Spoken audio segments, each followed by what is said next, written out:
রক্ত দিলে রোজা ভাঙবে কিনা, রক্ত শরীর থেকে কোনো কারণে বের হলে রোজা ভাঙবে কিনা, ডায়াবেটিস পরীক্ষা করেছেন রোজা ভাঙবে, ইনজেকশন দেয় না রোজা ভাঙবে কিনা, গর্ভবতী মহিলারা এই অনেক ভুল করে, এই যে খেয়াল করেন, রক্ত দিলে রোজা ভাঙবে কিনা, রক্ত দিলে রোজা ভাঙবে একটা প্রশ্ন, রক্ত শরীর থেকে কোনো কারণে বের হলে রোজা ভাঙবে কিনা, এগুলা নিয়ে এত বিভ্রান্তি আমাদের সমাজে, বমি হলে রোজা ভাঙবে কিনা। আসলে দেখেন, এর একটাতেও রোজা ভাঙবে না। সহজ প্রথম হলো এটা, আরও বুঝতে হবে, এর একটাতেও রোজা ভাঙবে, শরীর থেকে কোনো কিছু বের হলে রোজা ভাঙে না, শরীরে প্রবেশ করলে তখন রোজা ভাঙে। এটা হলো প্রথম উসুল, মনে রাখেন। এরপরে যেটা, সেটা হলো রক্ত আপনার বের হয়েছে এত বেশি, আপনি অ্যাক্সিডেন্ট হয়েছেন বা কোনো কারণে কেটে গেছে, বা এত বেশি আপনি একেবারে গুরুতর অসুস্থ হওয়ার সম্ভাবনা আছে, তখন আপনি অসুস্থ হিসাবে ভাঙতে পারবেন। কথা কি বুঝছেন? বমি হয়েছে আপনার এত বেশি, আপনি এখন রোজা না ভাঙলে ডাক্তার বলছে আপনি মারাই যাবেন, তাহলে এটা আপনার ওজর, আপনি অসুস্থতা হিসেবে রোজা ভাঙতে পারবেন। আপনার কোনো অসুবিধা হয় না, একটু বমি হয়েছে, এই জন্য অনেক রোজা ভেঙে ফেলে, আমার রোজা তো শেষ না ভাই, আপনার রোজা এখনো শেষ হয় না, আপনার রোজা এখনো আছে। আমরা এগুলোতে সচেতন হবো, বলেন ইনশাআল্লাহ। ডায়াবেটিস পরীক্ষা করেছেন, রোজা ভাঙবে না, ভাঙবে না। এরপরে স্যালাইন দেয় না, ইনজেকশন দেয় না, দেখেন খেয়াল করেন রোজা ভাঙবে কিনা।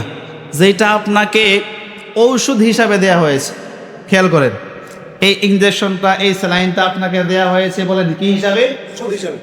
তাহলে আপনার রোজা ভাঙবে।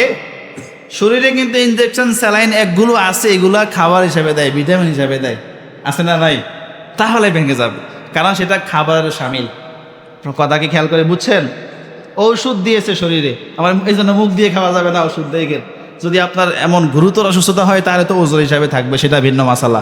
সাধারণভাবে ওষুধও খেলে রোজা ভাঙবে, মানে অর্থাৎ মুখে দিয়ে দেওয়া যাবে না।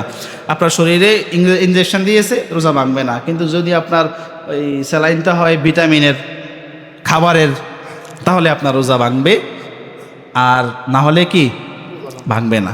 আচ্ছা, এই হলো আপনাদের সহজ উত্তরগুলো। এবার শুনেন, মুসাফির অবস্থায় মাসালা হলো, আপনি যদি মুসাফির হয়েছেন, আপনার নামাজ 2 রাকাত আল্লাহ কমিয়ে দিয়েছে, সহজ করেছে, ঠিক না?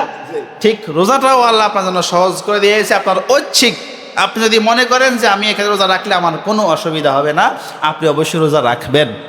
আর যদি আপনার সফরটা এমন হয়, রোজা রাখলে আপনি ওই যে অসুস্থতা, মানে কি আপনি দুর্বল হয়ে যাবেন, এটা আমরা অনেকে এমনিতেও হই, এইটাই ওজর চলবে না, এই ওজর চলবে না। গুরুতর অসুস্থ হওয়ার সম্ভাবনা যখন থাকবে, তখন আপনি রোজা ভাঙতে পারবেন। কথা বুঝছেন?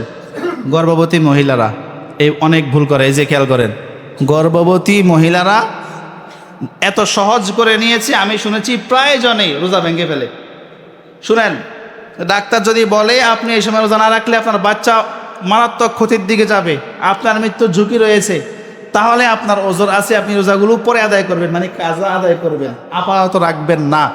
কিন্তু আপনার দুর্বল লাগবে, হাঁটতে কষ্ট হবে, কাজ করতে কষ্ট হবে, আমার বাচ্চা আছে, এই ওজর দেখায় আর রোজা ভাঙার কোনো সুযোগ। এই বিষয়গুলো আমাদেরকে তাওফিক দিক, বলেন আমিন।